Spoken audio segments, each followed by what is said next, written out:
Welcome to the Big Bench Daily. तो आज की कहानी मैं आपको पूरी बताऊं उससे पहले मैं आपको बता देती हूँ कि पाकिस्तानी एजेंट जारा और डीआरडीओ के साइंटिस्ट प्रदीप किस तरह की बातें करते थे। जारा व्हाट्सएप पे मैसेज करती हैं, बेबी मैंने अभी इसे देखा, क्या तुम इसी पे काम कर रहे हो? प्रदीप लिखते हैं कि हाँ, मैं एसएम्स पर ही काम कर रहा हूँ। जारा फिर लिखती हैं, तुम ये आर्मी को दोगे या एयरफोर्स को? प्रदीप बताते हैं, दोनों को। जारा सवाल पूछती हैं कि तो क्या टेस्टिंग और ट्रायल पूरा हो गया? जारा आगे पूछती हैं कि अच्छा ये बताओ कि ब्रह्मोस भी तुम्हारा आविष्कार है बेबी? ये खतरनाक है। प्रदीप आगे लिखते हैं, मेरे पास शुरुआती डिजाइन्स की रिपोर्ट्स हैं, ब्रह्मोस की कुछ विशेष जानकारी उसमें नहीं है। जारा लिखती है, बेबी ये एयर लॉन्च्ड वर्जन था ना, हमने इसके बारे में पहले भी बात की थी ना? प्रदीप लिखते हैं, ये तकरीबन रोज की बात थी और उस दिन उन दोनों के बीच कुछ ऐसी ही बातचीत हुई। इसके बाद बातचीत करने वाले इन दो किरदारों में से एक ने अपने दिल के साथ साथ ऑफिस की फाइल भी मोहतरमा के सामने खोल के रख दी। वो फाइल जिसमें ऐसे ऐसे डिटेल्स थे जिन्हें सीक्रेट नहीं बल्कि टॉप सीक्रेट रखने की हिदायत दी जाती है। असल में फोन पे बातचीत करने वाले दोनों कोई मामूली लोग नहीं थे, बल्कि वो किरदार हैं जिनकी ये बातचीत सुनने के बाद अब देश की तमाम खुफिया एजेंसियों की नींदें उड़ गई हैं। सरकार को ये समझ में नहीं आ रहा है कि अब वो इस नुकसान की भरपाई करे तो आखिर करे कैसे, क्योंकि इस बातचीत में एक तरफ है defence research and development organisation यानी डीआरडीओ के नामी गिरामी साइंटिस्ट प्रदीप कुरुलकर, और दूसरी तरफ है वो अनजान हसीना जिसे पाकिस्तानी खुफिया एजेंसी आईएसआई का एजेंट बताया जा रहा है। अब इतने इंपॉर्टेंट जगह पे आप काम करते हो और अगर अपने व्हाट्सएप पे अपने काम से जुड़ी जानकारियों का खुलासा आप करने लगो तो फिर खुफिया एजेंसियों से लेकर सरकार तक के कान खड़े हो जाना तो लाजमी सी बात है ना। और ऐसा ही हुआ। साइंटिस्ट प्रदीप कुरुलकर के हनी ट्रैप में बुरी तरह फंसने की खबर सामने आने के बाद महाराष्ट्र एटीएस ने न सिर्फ उन्हें गिरफ्तार कर लिया है बल्कि अब तो एटीएस ने उनके खिलाफ 1800 पन्नों की चार्जशीट भी दाखिल कर दी है।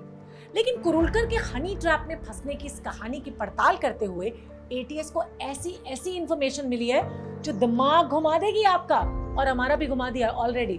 तो आइए सबसे पहले आपको डीआरडीओ के सीनियर साइंटिस्ट के हनी ट्रैप में फंसने की कहानी अच्छे तरीके से बता देती हूँ। तो 2022 में जून का महीना था। ये वो दिन थे जब एक दिन अचानक प्रदीप कुरुलकर के मोबाइल फोन में एक मैसेज आता है। व्हाट्सएप पर मैसेज करने वाली अनजान लड़की लिखती है, मैं लंदन से खूबसूरत भारतीय लड़की आपकी बहुत बड़ी प्रशंसक हूँ। जो काम आप भारत के लिए कर रहे हैं वो बेमिसाल है। लड़की मैसेज में आगे लिखती है कि मेरा नाम जारा दास गुप्ता है, मैं लंदन में रहती हूँ और आपको सोशल मीडिया पे फॉलो करती हूँ। बस यही वो पहले दो मैसेज थे जिसको पढ़ते ही 59 साल के बुजुर्ग साइंटिस्ट प्रदीप कुरुलकर का दिल उनके हाथों से फिसल गया। बस फिर क्या था, फिर तो इस अनजान मुरीद लड़की से कुरुलकर साहब कुछ ऐसी और इतनी चैट करने लगे कि सब कुछ गड़बड़ हो गया। और आखिरकार इन्हीं चैट्स ने कुरुलकर साहब को सलाखों के पीछे पहुंचा दिया। असल में चैट के लिए जिस व्हाट्सएप अकाउंट का इस्तेमाल किया जा रहा था ना, उसका नंबर +44 से शुरू होता था। ये कोड यूके का था। ये नंबर इसलिए चुना गया ताकि कुरुलकर को लगे कि वो किसी ब्रिटिश भारतीय लड़की से बातचीत कर रहे हैं। धीरे धीरे कुरुलकर साहब की इन मोहतरमा के साथ रोजाना बातचीत होने लगी और फिर उम्र के इस पड़ाव पे पहुंचकर कुरुलकर साहब खुद को अकेला तो महसूस कर ही रहे थे। और बस फिर तो इस लड़की की चिकनी चुपड़ी बातों ने जनाब को ऐसे बहकाया कि वो बहकते ही चले गए। कुछ सोचा ही नहीं उन्होंने। लड़की ने बताया कि वो अंबाला की रहने वाली है और साइंस की स्टूडेंट है। उसे डिफेंस रिसर्च से जुड़ी बातों में खास इंटरेस्ट है और यही वजह है कि वो उन्हें सोशल मीडिया पे फॉलो करती है। ऐसा मैंने नहीं, ऐसा लड़की ने कहा। और कुरुलकर साहब को तो उनकी हर बात अच्छी लग रही थी। बस फिर क्या था, दोनों में नजदीकियां धीरे धीरे बढ़ने लगी और एक वक्त तो ऐसा भी आया जब न्यूड तस्वीर और सेक्स चैट का सिलसिला भी शुरू हो गया। और इन्हीं चैट्स के बदले में अब वो लड़की प्रदीप कुरुलकर से एक से बढ़कर एक जानकारियां निकलवाने लगी। एटीएस की तफ्तीश में ना ऐसी जानकारियां भी सामने आई हैं जो इस जासूस लड़की ने प्रदीप कुरुलकर से हथिया ली थी। जारा और प्रदीप का एक और चैट है जो मैं आपको बता देती हूँ, जिसमें जारा ने लिखा, आपका टेस्ट सफल रहा। प्रदीप बताते हैं कि लॉन्चर मेरा डिजाइन है बेब। जारा फिर पूछती हैं, टेस्ट कैसा रहा बेब, सक्सेसफुल रहा या नहीं? प्रदीप बताते हैं, बड़ी सफलता। जारा आगे पूछती हैं, मैंने ये भी सुना है कि अग्नि 6 पर भी काम चल रहा है, उसका टेस्ट कब करना है? प्रदीप कहते हैं नाइट फायर करेंगे, थोड़ा धीरज रखो।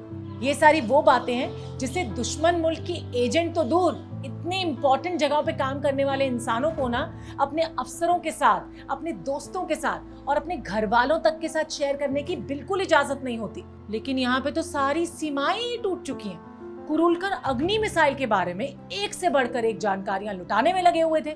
अग्नि के बाद meteor missile, Rafale, AK system और एस्ट्रा मिसाइल के बारे में भी बातचीत हुई। अब सवाल यह है कि इतनी अहम और संवेदनशील जगह पे इतने सीनियर पोस्ट पे होते हुए भी प्रदीप कुरुलकर हनी ट्रैप में कैसे फंस गए। हैरानी तो इस बात से भी होती है कि ऐसे महकमों में काम करने वाले जो ऑफिसर्स हैं या जो एम्प्लॉइज हैं, उनके दरमियान बीच बीच में ऐसे अवेयरनेस प्रोग्राम्स किए जाते हैं जिसमें हनी ट्रैप का तौर तरीका क्या है ये भी समझाया जाता है, ये भी बताया जाता है कि उससे बचने के क्या टिप्स हो सकते हैं। आपको ये भी बता देती हूँ कि जब कुरुलकर इस जाल में फंसे उससे कुछ ही महीनों पहले उन्होंने खुद पुणे के अपने DRDO इकाई में हनी ट्रैप के तौर तरीके बताए थे, उससे बचने के उपाय यानी कि उससे बचने के टिप्स दिए थे एक प्रोग्राम में। बताइए, और वो खुद ही प्यार के जाल में फंस गए, खुद ही पता नहीं लगा पाए कि वो लड़की नॉर्मल लड़की नहीं, एक जासूस थी। जांच एजेंसियों की माने तो हनी ट्रैप के जरिए भारत के इंटेलिजेंस ऑफिसर्स को, आर्मी ऑफिशियल्स को, DRDO के वैज्ञानिकों को और बड़े पदों पर काम करने वाले राजनयिकों को फंसाना या उन्हें फंसाने की कोशिश करना, ये पाकिस्तानी खुफिया एजेंसी ISI की पुरानी आदत है। एक चौंकाने वाली बात यह भी है कि कुरुलकर को अपने जाल में फंसा चुकी ये लड़की उन्हें अपनी न्यूड तस्वीरें तो भेज रही थी, लेकिन उसने एक बार भी कुरुलकर को अपना चेहरा नहीं दिखाया। हैरान करने वाली बात तो ये भी है कि बगैर लड़की का चेहरा देखे, सिर्फ किसी लड़की की अश्लील तस्वीरें देखकर कुरुलकर साहब ने आखिरकार इतनी इंपॉर्टेंट जानकारी उसके साथ शेयर कैसे कर दी। जांच में यह भी पता लगा है कि जब कुरुलकर साहब इस हनी ट्रैप में फंसे थे, यानी उस लड़की के साथ ये सारी इंफॉर्मेशन शेयर करने में जुटे हुए थे, उन्हीं दिनों उन्होंने कम से कम 6 देशों में ट्रैवल भी किया और इसी बीच लड़की ने उनसे लंदन में मुलाकात करने का वादा भी किया था और कुरुलकर ने भी उसको पहले रूस के दौरे पर जाने की खबर दी और फिर वहां से लंदन जाकर उससे मिलने की बात कही, लेकिन ये मौका हाथ लग ही नहीं पाया। अब एजेंसियां ये पता लगाने में लगी है कि कुरुलकर ने कहीं उस लड़की के साथ कोई खुफिया मुलाकात तो नहीं की। जांच में ये भी सामने आया है कि कुरुलकर ने पुणे के ही DRDO गेस्ट हाउस में किसी गुमनाम लड़की को अपनी गेस्ट के तौर पे एंटरटेन किया था। अब एजेंसी ये जानने में लगी है कि आखिर वो गुमनाम लड़की कौन थी। कहीं ऐसा तो नहीं कि वो लड़की भारत में मौजूद ही कोई पाकिस्तानी सीक्रेट एजेंट हो जो कुरुलकर से आमने सामने मिलकर कोई और जानकारी ले गई हो। ATS के मुताबिक साइंटिस्ट कुरुलकर और पाकिस्तानी एजेंट जून 2022 से लेकर दिसंबर 2022 तक संपर्क में थे। कुरुलकर की इन सारी एक्टिविटीज के बाद DRDO ने जांच शुरू कर दी, लेकिन इसके ठीक पहले कुरुलकर ने फरवरी 2023 में जारा नाम की उस लड़की का नंबर ब्लॉक कर दिया। इसके बाद एक दूसरे अनजान भारतीय नंबर से उन्हें WhatsApp पर मैसेज आता है जिसमें उनसे पूछा जाता है कि आपने मेरा नंबर क्यों ब्लॉक किया। चार्जशीट के मुताबिक चैट रिकॉर्ड से ये भी सामने आया कि कुरुलकर ने उस लड़की से अपने पर्सनल प्रोग्राम और जगहों की जानकारी शेयर की थी।